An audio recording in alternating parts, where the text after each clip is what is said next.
Hello everyone, welcome back to my channel and this is Jyoti here. और आज की video में हम लोग क्वेश्चन करने वाले हैं 10, बट इस पीडीएफ में टोटल 50 क्वेश्चंस है हिंदी के और 10 क्वेश्चंस करेंगे। और जैसे ही ये 50 क्वेश्चंस कंप्लीट होंगे तो मैं इस पीडीएफ का जो लिंक है या इस पीडीएफ को शेयर करना होगा तो मैं इसको टेलीग्राम ग्रुप पे शेयर करूँगी। और टेलीग्राम ग्रुप आप लोग ज्वाइन कर सकते हैं टीचिंग बाय ज्योति मैम के नाम से, तो आप उसको सर्च कर सकते हैं। और नहीं सर्च कर सकते तो मैं डिस्क्रिप्शन बॉक्स में लिंक दे दूँगी टेलीग्राम का, तो आप वहाँ पे जाके ज्वाइन कर सकते हैं। बाकी इसके अलावा अदर पीडीएफ भी है तो वो भी आप लोग चेकआउट कर सकते हैं। तो यहाँ पे पहला प्रश्न आपसे पूछा गया है कि प्रत्येक शब्द के पर्यायवाची रूप के 4 विकल्प दिए गए हैं, इनमें से सही विकल्प का आपको चयन करना है। अब यहाँ पर जो केतु है तो केतु का पर्यायवाची क्या होगा ये इन्होंने पूछा है, धूमकेतु, डंडा, पताका या फिर नक्षत्र। तो देखो यहाँ पे जो केतु होता है सबसे पहले हमें उसका अर्थ पता होना चाहिए। जो केतु है इसका अर्थ मतलब सौर मंडल का नवा ग्रह है उसको भी बोलते हैं, और मतलब झंडा या ध्वज या पताका इसको भी बोलते हैं। तो पताका यानी झंडा या ध्वज का सिमिलर है ये, और झंडा या ध्वज जो है ये पताका केतु सब एक ही बात है, एक ही बराबर है। और बाकी इसके अलावा इसका मीनिंग सौर मंडल का नवा ग्रह से भी लिया जाता है। तो इसका जो सी ऑप्शन है वो सही हो जाएगा। क्वेश्चन नंबर 2 है गति। तो गति का जो पर्यायवाची शब्द है वो चाल हो जाएगा कि गति क्या है, चाल क्या है, तो पता चल ही रहा है। मार्ग सबको पता ही होगा, मार्ग रास्ता सब सिमिलर है, कर्म हमारे जो काम होते हैं। अब उसके बाद है हमारा कनिष्ठ। कनिष्ठ मतलब होता है छोटा, सबसे छोटा या छोटा। तो यहाँ पे ये हो जाएगा। श्रेष्ठ मतलब बड़ा होता है। अग्रज मतलब बड़ा या फिर जो पहले पैदा हुआ है, ठीक है। और पूज्य जो पूजनीय है यानी हमारे बड़े हैं। तो कनिष्ठ का मतलब यहाँ पे हो जाएगा छोटा, यानी इन्होंने मतलब क्या पूछा है, पर्यायवाची पूछा हुआ है यहाँ पर। अब हमें 3 शब्द तो यहाँ पे पर्यायवाची होंगे अब जो हमसे क्वेश्चंस पूछे जाएंगे, लेकिन एक जो ऑप्शन होगा वो हमारा मेल नहीं खाता होगा, मतलब वो पर्यायवाची नहीं होगा। तो यहाँ पे कांतर, विपिन और कानन ये तीनों ही वन के या जंगल के कह सकते हो पर्यायवाची शब्द है। लेकिन कांता एक महिला को, एक नारी को, एक स्त्री को, एक मतलब पत्नी को ये रिप्रेजेंट करता है, भार्या, अर्धांगिनी, इस तरीके से। तो कांता नहीं होगा। बाकी हमारे वन के पर्यायवाची शब्द हैं। प्रश्न संख्या 5 है लौ, दीपशिखा, लगन, लपट।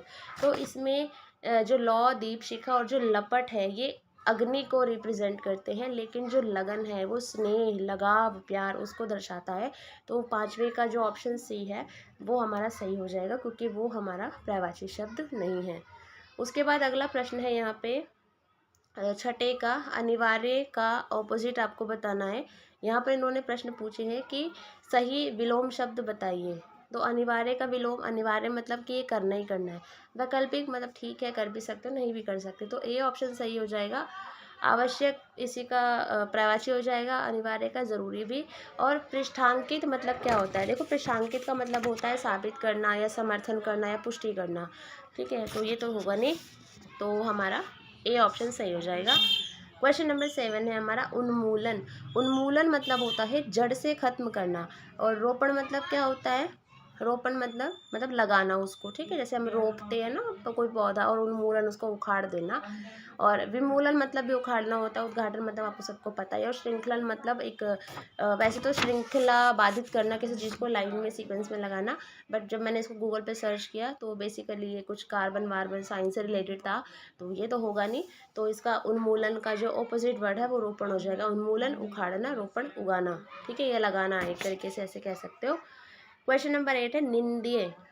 तो निंदनीय का क्या अर्थ है, निंदनीय मतलब जिसकी निंदा की जाती है, निंदनीय जिस निंदा मतलब बुराई, ठीक है। और इसका ऑपोजिट क्या हो जाएगा, स्तुतीय या फिर स्तुति यानी उसकी प्रशंसा करना, ठीक है। वंद्य, वंदनीय, पूजनीय, प्रशंसनीय जिसकी प्रशंसा की जाए, ठीक है। और अभी यहाँ पे आपको थोड़ा सा कन्फ्यूजन हो रहा होगा कि निंदा जिसकी, निंदनीय मतलब जिसकी निंदा की जाए, और स्तुतीय कैसे इसका ऑपोजिट हो जाएगा। तो मतलब इसका ऑपोजिट यही बन रहा है। और वंदे मतलब वंदनीय है, एक तरीके से ये सिमिलर सिमिलर से है, आदरणीय। बट इसका स्तुतीय, इसका सही स्तुति या फिर स्तुतीय इसका सही आंसर हो जाएगा। मतलब प्रशंसा करना एक तरीके से, मतलब हाई प्रायोरिटी पे अगर हम रखें तो ये ऑप्शन हमारा सही हो जाएगा। 9 है आपको सही स्पेलिंग बतानी है। तो सही स्पेलिंग ये है आपकी शुश्रूषा। ठीक है, ए वाले ऑप्शन सही है। और शुश्रूषा का मतलब होता है सेवा या फिर कर्तव्य प्रणायता या सेवा करना एक तरीके से। उसके बाद हमारा क्वेश्चन नंबर 10 है, इनमें से सही स्पेलिंग आपको चूज करनी है। गरिष्ठ, ठीक है, नॉट गरिष्ठ, गरिष्ठ।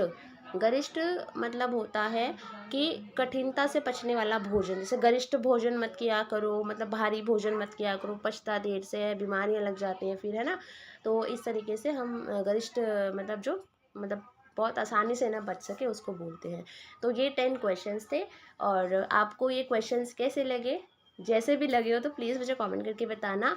बाकी के नेक्स्ट क्वेश्चंस हम लोग कल करेंगे। So thank you so much everyone and good night.